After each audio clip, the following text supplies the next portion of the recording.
કોસંબા નજીક ધામરોડ સ્થિત PP Savani university કેમ્પસમાં આજે બપોરે બે વિદ્યાર્થી જૂથો વચ્ચે મારામારી થઈ હતી। બેસવા જેવી નજીવી બાબતે થયેલા ઝઘડામાં 4 થી 5 વિદ્યાર્થીઓને ઈજા પહોંચી હતી। નેશનલ હાઈવે નંબર 48 પર આવેલી આ યુનિવર્સિટીમાં બિહાર અને સાઉથના વિદ્યાર્થીઓ વચ્ચે કેમ્પસમાં બેસવા બાબતે બોલાચાલી થઈ હતી। આ સામાન્ય બોલાચાલીએ ઉગ્ર સ્વરૂપ ધારણ કરતા બંને પક્ષના વિદ્યાર્થીઓ વચ્ચે મારામારી શરૂ થઈ હતી।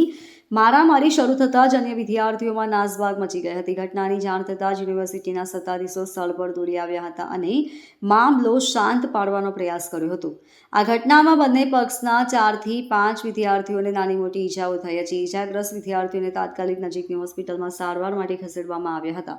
સમગ્ર ઘટના અંગે કોસંબા પોલીસને જાણ કરવામાં આવી હતી। કોસંબા પોલીસ મથકના પીઆઈએ જણાવ્યું હતું કે ઘટનાને પગલે અમારી ટીમ સ્થળ પર દોડી ગઈ હતી અને બંને પક્ષ વચ્ચે સમાધાન થયું હતું। Bureau report LK star news, Surat.